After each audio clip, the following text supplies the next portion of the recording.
All right, my lovers, I'm MJ. I'm the founder of Ultra Love. I like to read tarot for you. It's April 5th. We're going to get a little card pull for the energies of April 5th for the collective. Divine guidance and love and clarity is my intention. Divine guidance and love and clarity. So let's just see what we get. There could be some like resistance to something falling, something coming down. Seven of Wands, reverse. Like you can't, it's like I'm hearing like you can't stop it from coming.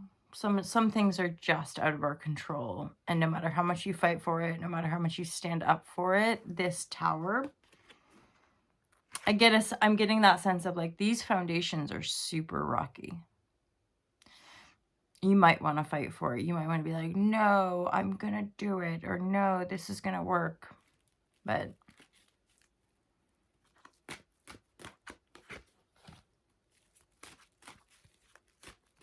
could be job related. Yeah. It's job or familial, I think, for some of you. It's potentially like, I'm feeling more dominantly it's like work related, boss related, job related. And I think you're worrying about something. You know, you're worrying about maybe how long you're going to be in the job, or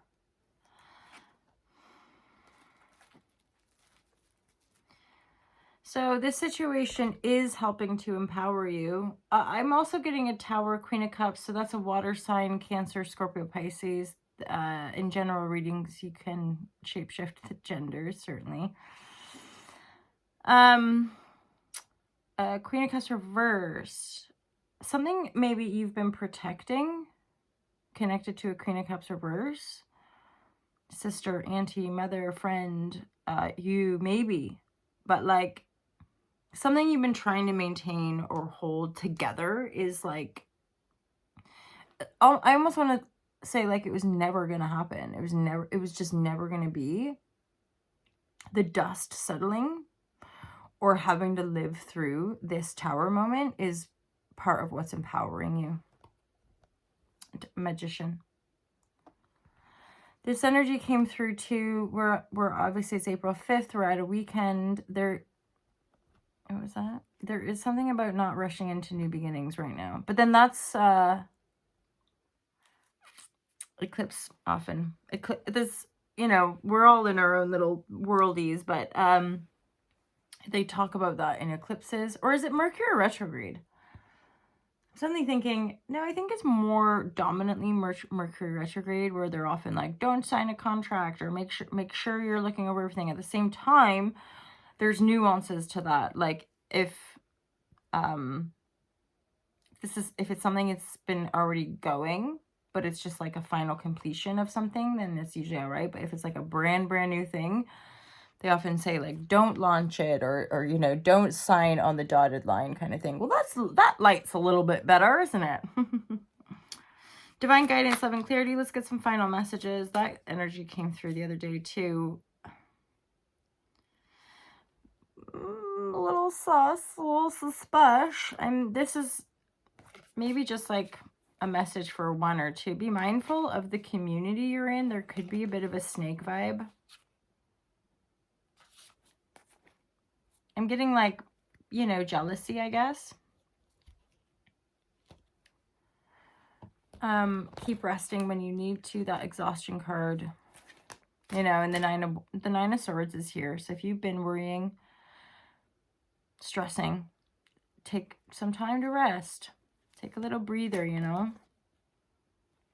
Yeah, I say take a little breather, and this card comes up. Rest, my lovers. Yeah.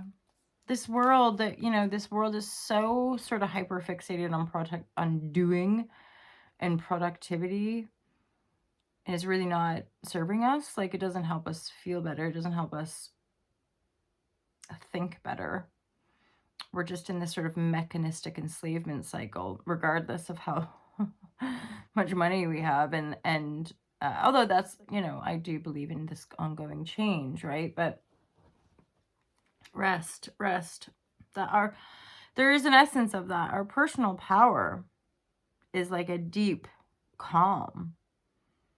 We're not really in our power if we're constantly stressing about everything. Because if you think of like stress being a reflection of worry or concern, or which is fear, right? So the way we're working with our fears, or the way we're working with our projections, certainly regarding our own heart, this is like yeah, part of that integration process, part of that knowing of the self. Gratitude is good for you. Gratitude card, right? Be grateful, my universe. This is something too, like that sense of responsibility with regards to it's just like a meme or a little video where somebody was like, I feel so depressed today, and then the other person in the video is like, have you been outside? Have you taken a break from your phone? Have you had water? Have you spoken to anyone? And it was like, no, no, no. So you're just like vegetating on your phone, scrolling, and wondering why you feel depressed. You know, like we don't, this sort of sense of over convenient lifestyles or overly comfortable lifestyles is like destroying us, you know, like we're in sort of increasingly unable to communicate. Narcissism is sort of this sort of like normalized personality construct. It's like cool not to care, but then there's like the polarized swing where I think there's more radical love is supreme, you know, people that actually really are doing inner work and want to make the world a better place, not just talk about it. And that to me again is connected to the way we treat the people closest to us. So if we're lying, or you know, then there's something we're hiding from ourselves. And it's brutal, you know, it's really hard, I think, sometimes to stomach and face what is, you know, like really own how people treat you, and own and know what part of you allows that behavior. And usually it's an aspect of self-denial, or, you know, we often project, I think, delusions because we can't deal with the truth.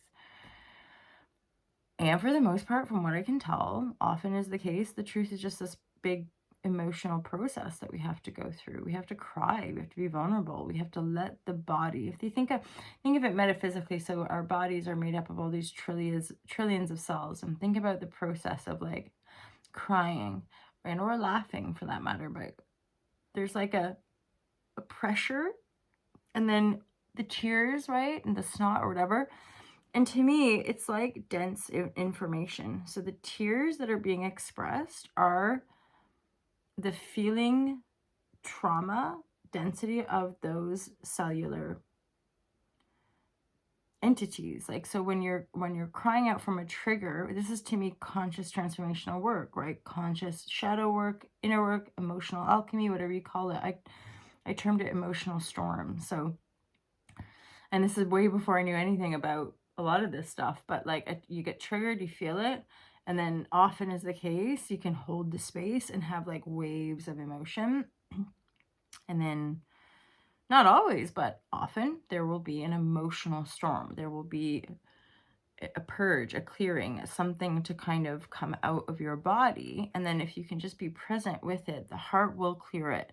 The intelligence of the heart will shift the energy, where this is why it's kind of miraculous, or less than a sort of linear logic. It's a more holistic logic, but that clearing then shifts densities so that even if it's just a teeny fraction, you've got a little bit more perspective available to you.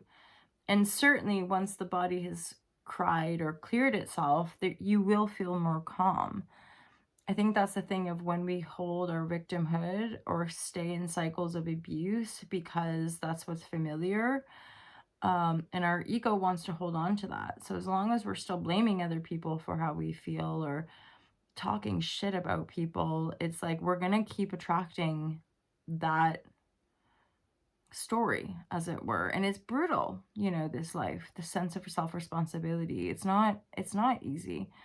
It's a heck of a lot easier just to talk about stuff but keep acting in our patterns, right? At the same time, I always want to have as much compassion as possible for all of us. No, none of us really know exactly how it's all going to unfold. At the same time, I think just interesting the choices people make, that people will, that we're sort of collectively going for the big names and the big impressive titles, and we're happy to put loads of time, energy, and money into that sort of celebrity, or that kind of like delusion of like this is how it works, and because of the name or because of the success or the status, then you can have it too. But usually there's a lack of honesty with regards to how these so-called super successful people actually rose to that level of success. Not always, but I think often. So and then versus being with our, actually sharing our resources with the people around us, actually. And I get it. Like I've been there too. And I think all of us have to break free out of systematic indoctrination. We will see those delusions in ourselves and other, because usually part of that is like we're still wanting to achieve, we're still wanting to prove ourselves, and it, on some level you think, well, if I go with the bigger university, or if I go with these people at the top, then I'll be able to reach that height, which is great. At the same time, being aware that there's often quite a big underbelly with regards to marketable material, where what they're selling is very far from the actual truth. And the marketing, the promotion is the biggest game, not the actual education, and not the healing and the success of the people involved. Because at this point, I think increasingly, like just telling each other what to do, or it's gonna fall away. Truth, transparency, and integrity. So feeling the authenticity of people, not the game, not the kind of fluffy quotes, the real deal, like actionable, like even like as much as it's sort of like a gacky thing to note or talk about, but I think for a lot of like lovers, like people that really care and are really working over here to like do what they can to try to make the world a better place, there is really something in that, as far as the so-called celebrities out there, big, wealthy, huge celebrities who are getting on their devices telling everybody else that they need to do this, or they need to donate this money, or they need to, and you just think, yeah, okay, but if you didn't feel the need to live in a 30 million pound mansion, or if y'all weren't so busy focusing on your huge ego and huge success, and I don't want to poo-poo people. I like movies and I like that industry, but I have, for most of my adult life, had a huge issue with an oppressive system that sort of glamorizes the very few, puts them in this weird state of idol worship, and everybody else has to like desperately try to like get that and that. But then the more that we uncover, there's a real shadow to so-called glamour and success, and the power games and the power trips and the insidious behavior that goes on behind closed doors. You're like, no, most of us would be absolutely appalled, and of course that would put us right off of wanting anything to do with that culture or that power play, which is all feeded into this sort of narcissistic delusion. Again, like, we're not connected to the heart, we're not connected to people around us, we're in these weird device-oriented fairy tales of like what life is. Especially because like a lot of us we don't know how to grow our own food, we don't know how to like make fire or heat, we're just at the whim of this sort of convenient sort of dismissive and oppressive and really superficial culture. Even though I know that's not the truth, I think these are layers that a lot of us are having to like hold space for, but also let die out and keep making other choices for ourselves personally. Anyway, there's a ramble. Happy Friday, everyone. Thank you for your birthday wishes. Yes, today is my birthday. I'm a 42-year-old woman. 42 years on this planet. Anyway, you guys, thanks a lot for being my internet friends. Thanks for supporting the brand. I appreciate you all a lot.